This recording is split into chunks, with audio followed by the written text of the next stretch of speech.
Cristo, agradar o mundo é a porta larga, e agradar a Cristo é a porta estreita. E em cada passo que o homem dá, essas duas portas estão diante dele, a porta larga e a porta estreita. E cada passo precisa ser passos de certeza do que ele quer, porque a todo tempo o homem da fé é tentado a desistir. E uma prova disso é Jesus. A Bíblia diz que, tendo jejuado 40 dias e 40 noites, foi conduzido pelo Espírito ao deserto. Quem apareceu para ele? O diabo, tentando fazer ele abandonar as suas convicções, a sua certeza de quem ele era e de quem Deus é na vida dele. O diabo disse: se tu és filho de Deus. O diabo estava querendo estragar com o plano de Deus na vida de Jesus, e não conseguiu, porque Jesus sabia o caminho que ele estava andando. Jesus decidiu negar a si mesmo o conforto do mundo. Ele decidiu, porque não pense você que diante de Jesus não havia coisas agradáveis, caminhos belos aos olhos, não havia. Porque a Bíblia diz que em tudo ele foi tentado, mas ele não pecou porque ele tinha foco. Ele não pecou porque verdadeiramente ele queria agradar a Deus, e sabia que diante dele estava uma salvação do lado de Deus o aguardando. E nós estamos nesse treino, ou acreditamos na salvação, que Deus tem um lugar reservado para nós, e para nós alcançar precisamos ir até o fim, porque Deus não tem compromisso com quem vai até a metade, porque entendemos que Deus nos deu o Espírito Santo, que nos guia até o fim em toda a verdade. Ou abrimos mãos dessa fé e entendemos que o mundo é melhor, mas de meio termo nós não podemos ficar. Perceba que nós não lemos 3 caminhos: o estreito, o largo e o mais ou menos. Tem pessoas que estão criando caminhos para andar. É o caminho mais ou menos, é o caminho da mornidão. Hoje quero, eu não quero. Esse é o caminho que ele caminha sozinho, porque Jesus não vai com ele. Jesus só vai com o homem quando o homem decide. Se o homem está andando na porta estreita e é sincero de coração, Jesus traz para a porta estreita. Se ele estiver andando na porta larga, se ele estiver andando na porta estreita, é a porta que Deus se agrada, porque é a porta que Jesus andou. Mas se ele estiver na meia porta, Jesus deixa ele caminhar sozinho. Sabe por quê? Deus entende, Deus sabe que se ele está na porta estreita, é a porta de quem não quer compromisso. A porta intermediária é a porta de quem não quer compromisso, é a porta de quem vem, ouve e não busca mudança. É a porta de quem bota um paletó, bota uma gravata, carrega uma Bíblia, mas o coração não é transformado. Essa é a porta intermediária, a porta que o homem cria, a porta da hipocrisia, e nós não podemos ser assim. Todo que diga está em Jesus, irmã Nivalda, ele está andando ou na porta estreita ou na porta larga. Não tem para onde correr, não existe meio termo para andar. Se você está na porta estreita, a larga não tem poder sobre a sua vida. E sabe qual é a larga? A porta da condenação. E se você está andando e eu na porta larga, a porta estreita não tem poder sobre a sua vida. Sabe qual é a porta estreita? É a porta da bênção, é a porta do fortalecimento. E o homem consegue entender, discernir o caminho que ele está andando, se é estreito ou largo, quando ele olha para a Bíblia e olha para a vida de Jesus, e ele vê que Jesus era um homem que dizia não ao pecado, dizia não para os convites do diabo. O diabo disse: eu te dou toda essa glória, se prostrado você me adorar. Ele disse: só Deus adorará, só Ele darás culto. Jesus estava dizendo: eu tenho Deus, Eu tenho um Senhor sobre a minha vida. E eu não estou na igreja só por estar. Eu sei para quem está sendo dirigida a minha adoração, porque eu estou na porta estreita.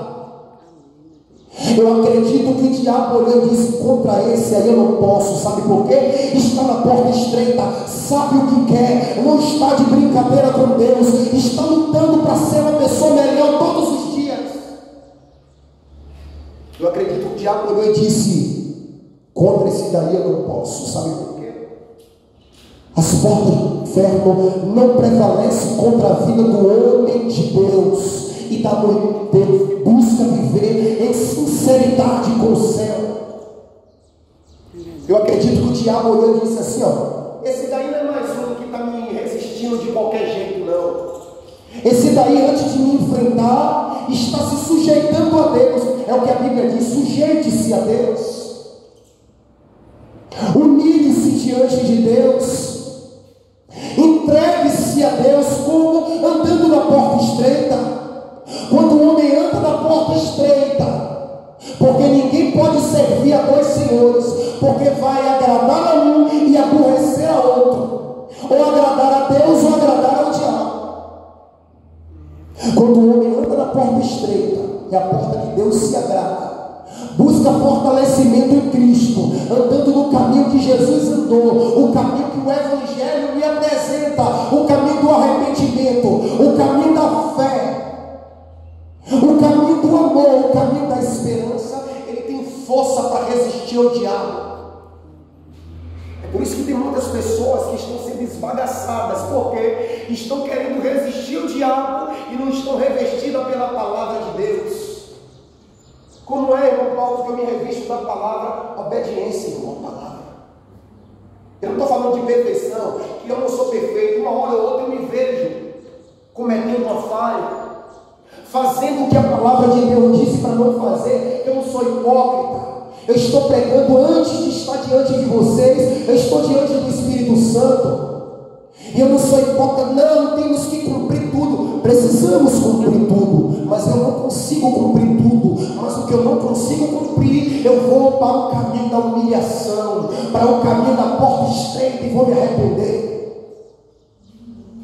E digo: Deus, veio um pensamento ruim na minha mente. Deus, veio desejos ruins. Quando eu soube que a irmã Nivalda falou mal de mim, quando eu soube que a irmã Maiara falou mal de mim, quando eu soube que o irmão Alex falou mal de mim, Senhor, o Senhor sabe, eu sou humano, meu coração bombeou e eu deixei o ódio entrar. Esse é o caminho da porta estreita, é o caminho que você confessa e luta para que aquele mal saia de dentro de você. Esse é o homem que tem esperança de salvação. Infelizmente isso nós não estamos ouvindo em qualquer lugar, irmãos. Porque eu tenho falado com os irmãos, eu me preocupo com a salvação. A Bíblia diz que o céu e a terra que você vê foi reservado para o dia do fogo, da condenação. Vai ser destruído, tudo aqui vai acabar. E a Bíblia diz que tem muitas pessoas apegadas aqui às coisas da terra. O jovem rico disse: o que farei para herdar a vida eterna? Jesus disse: venda tudo que tem e dê aos pobres. Porque ele estava vivendo uma vida muito confortável, porta larga, tem o que quer, não diz não a nada, não nega nada, quer fazer uma viagem, não pede o auxílio de Deus, quer mudar de bairro, não pede o auxílio de Deus, quer casar, não consulta Deus, porque tem o dinheiro, Deus dele era o dinheiro. Tudo que ele fazia, o dinheiro estava na frente. Tanto que Jesus fez o quê? Jesus teve que mexer naquilo que ele mais amava. É por isso que às vezes tem pessoas que perdem casa, que perde filho. Deus sabia que talvez o nosso coração poderia estar no nosso filho, e eu entendo que ele levou e vai ser melhor para nós de alguma maneira. Deus tira de mim e de você tudo aquilo que está no nosso coração e faz com que o nosso coração esteja nele. Porque a Bíblia diz que aonde estiver o nosso coração, estará o nosso tesouro. Seja no emprego, seja no carro do ano, seja na casa, seja no marido, seja na esposa. Deus não te divide. Você é propriedade exclusiva de Deus. Você e eu somos povos de herança de Deus, chamados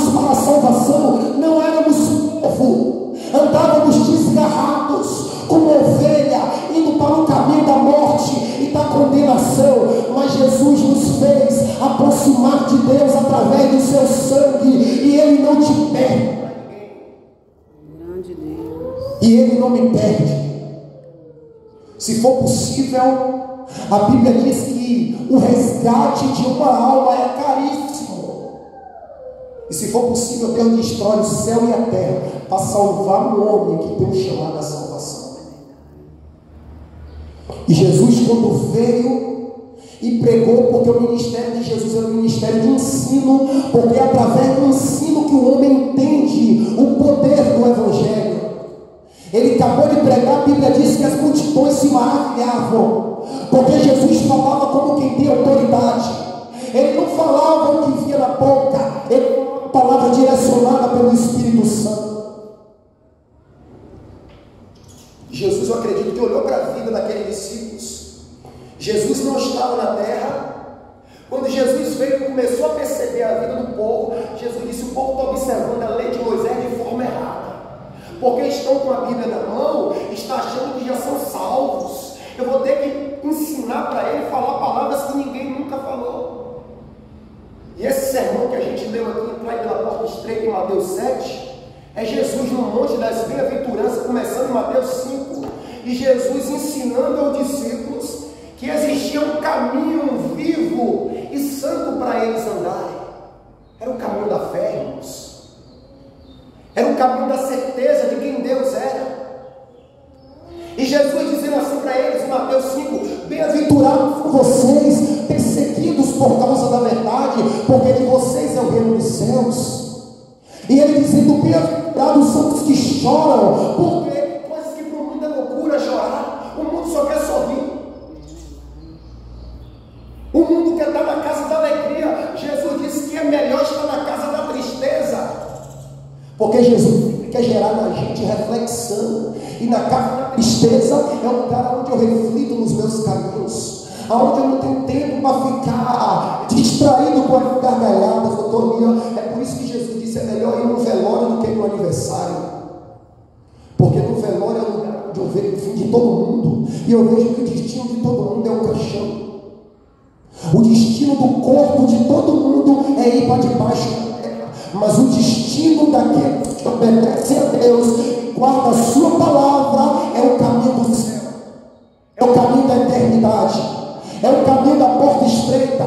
Que aqui na terra você diz não ao adultério, você diz não à mentira, você diz não ao estelionatário, você diz não ao suborno e diz sim a Cristo, sim a Cristo, sim a Cristo. Existiram homens na Bíblia, existiram homens na história, que o coração deles não estava em nada daqui, mas estavam em Deus, e eles tiveram força para dizer não. Toda vez que você for vencido por um pecado, é sinal de que o seu coração ainda está dividido. Se você for vencido e não conseguir se libertar, é sinal de que o seu coração ainda está dividido. Você ainda está metade na porta estreita, quem sabe, e metade na porta larga. Ou seja, uma hora você quer um compromisso, mas não consegue manter aquela opinião firme, você volta para o caminho largo. Porque o homem que está no caminho estreito e o coração dele está inteiro no Senhor, ele anda nas pisadas de Daniel. O rei baixou um decreto que era um decreto simples, não trazia maldade nenhuma, não trazia pecado visível nenhum, mas o homem que está andando no caminho estreito é o caminho da renúncia, é o caminho do desejo de agradar a Deus mais do que tudo. Ele sabe discernir qual é a vontade de Deus para a sua vida. Daniel disse: eu não posso participar dessa mesa, esse meio não é para mim porque eu sou salvo, esse meio não é para mim porque eu acredito em um Deus que eles não acreditam, eu tenho uma fé que eles não têm, o Deus que se revelou a mim não se revelou a eles, eu não posso andar no caminho deles. E detalhe, não foi Deus que disse a Daniel: Daniel, não coma, foi ele que decidiu firme. Não é Deus que vai dizer no céu: não pega essa mulher, não minta. Já está na Bíblia Deus dizendo: não adultere. Está na Bíblia Deus dizendo: não minta, não adultere que você tem uma esposa. Não minta porque você tem um caminho de verdade. Agora, quando o pecado vem, perceba que antes de Jesus ser tentado, apareceu uma voz do céu dizendo: tu és o meu filho. Quando nós recebemos a Cristo, Deus enviou o Espírito Santo, e através do Espírito Santo nós sabemos que nós somos filhos. Mas quando Jesus foi para o deserto, que o diabo tentou ele, por que não veio uma voz do céu dizendo: filho meu, não peque? Se você já sabe que você é filho de Deus, você tem que ter a consciência que você não pode andar em pecado. Não veio voz dizendo para Jesus: não peque porque eu estou te vendo. Jesus não pecou por medo. Não, não pecou porque ele amava a Deus. Ele sabia quem ele era. Você precisa saber quem você é, e isso vai te dar força para você dizer não. Daniel disse não. José, sendo tentado, olhou para um lado, olhou para o outro, não tinha ninguém. Ele poderia dizer: meu pastor não está aqui, minha esposa não está vendo. Ele disse não. Eu estou sendo muito tentado no ambiente de trabalho, e até agora eu disse não. Tentado por mulheres, e até agora eu disse não. Estou cada dia buscando força em Deus para dizer não, porque quando você diz não para o mundo, você está dizendo sim para Jesus. Não adianta eu dizer sim para o mundo e sim para Jesus. Não adianta. Hoje eu ser doce, amanhã eu ser salgado. Esse não é o caminho que agrada a Deus. O caminho que agrada a Deus é o caminho que Moisés andou. A Bíblia diz que estava diante dele um reino, uma glória, mas era a glória do mundo. E Moisés rejeitou ser chamado filho da filha de Faraó, porque ele sabia que tinha coisa maior para ele. O que Deus dá é maior. A Bíblia diz: olho não viu, ouvido não ouviu, e nem desceu ao coração do homem o que Deus preparou para o que o ama. Perceba que não se compara ao que o homem pode te dar, ao que minha e a sua esposa pode fazer por você. É o que Deus fez por nós. E a Bíblia diz que o que tem preparado, sabe o que é? É ruas de ouro para nós andarmos. É mesa para nós sermos servidos pelo próprio Jesus Cristo. É o céu. Ele disse: na casa do meu pai há muitas moradas. Tem morada para todos os que querem. E os que estão morrendo sem salvação são aqueles que não têm dito não para o mundo, mas têm ouvido. Sabe por quê? O Evangelho do Senhor Jesus tem sido pregado nos quatro cantos da terra. A Bíblia diz que o Evangelho será pregado a todas as nações. E depois, irmão, entenda que eu e muitos irmãos só podem pregar, mas você toma a sua decisão: entrar no caminho estreito ou no caminho largo. Porque eu digo a você, todos os dois caminhos têm uma recompensa. O caminho largo tem uma recompensa. A Bíblia diz que cada um pagará aquilo que as suas obras cometeu. A Bíblia diz que a vida eterna para aqueles que perseverando em fazer o bem, buscaram honra, buscaram a glória. Mas a condenação para os que são desobedientes à verdade e obedecem ao pecado. Eu não falo sobre prosperidade, eu falo sobre salvação. Eu não falo sobre bênçãos materiais. Eu falo sobre céu, sobre inferno, sobre pecado. Sabe por quê? A vida com Deus é a base para o homem ter tudo que o homem precisa. E aqui foi lido: entrega o teu caminho ao Senhor, confia nele. Isso está falando da manutenção à tua salvação. Confia que Jesus tem o melhor caminho e a melhor opção para você. E a casa, o carro, o emprego, tudo isso é detalhe, é demais coisas. Tudo isso aí, se ele vê que vai ser melhor para você, ele vai te dar. E eu consigo um exemplo disso. Eu tenho falado com os irmãos Cheguei em Salvador, tenho 4 anos, já tenho minha casa própria, já tenho minha habilitação A e B remunerada, tenho meu trabalho, minha esposa tem a sua faculdade, estagia no órgão público, estuda 100% de graça, sabe por quê? Porque eu tenho tentado viver não somente de lábio, eu tenho tentado não ser um homem de aparência. É por isso que você não me vê aqui o tempo todo de paletó, porque isso não me faz ser crente. É bom para um testemunho, mas não me faz ser crente. Você diz, poxa, irmão Paulo, todo paletosado, mas o que faz ser crente é a sua sinceridade com Deus, é a sua verdade diante do Espírito Santo, em saber que você nunca pode fugir dele, você pode fazer algo debaixo da camisa. Eu não vejo, mas o Espírito Santo vê. Eu estou no meu trabalho, a minha esposa não vê, mas o Deus que eu tenho compromisso vê. É por isso que tudo eu comunico a ela. Ó filha, a moça hoje disse que eu sou lindo. Para quê? Para que aquele pecado não fique guardado só para mim e para quem me elogiou, porque quando fica guardado entre eu e ela, aquilo vai crescendo, vai evoluindo, eu vou gostando, porque na minha carne não tem bem nenhum, eu não sou bom não, ninguém é bom não. Ou o homem corta o pecado, ou então Salmos 42, versículo 8 diz que um pecado chama outro pecado, um abismo chama outro abismo. O homem diz, não, eu estou no controle, não, eu estou no comando, não. Precisamos confessar a Deus, confessar as nossas esposas, confessar aos irmãos que a gente sabe que é homem de Deus e não vai acusar. Olha, irmão, estou sendo pego nisso. Esse é o caminho do céu, irmão. Esse é o caminho da porta estreita, é o caminho da humildade.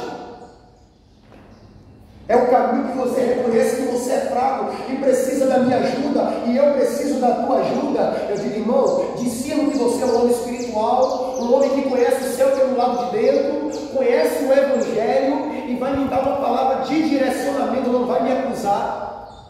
Foi Zaqueu. Jesus não revelou o pecado de Zaqueu. Não precisa Jesus revelar o teu pecado. Tem pessoas que estão assim, vem com o culto e dizem, poxa, graças a Deus, Deus não revelou meu pecado, então vou continuar. Até quando?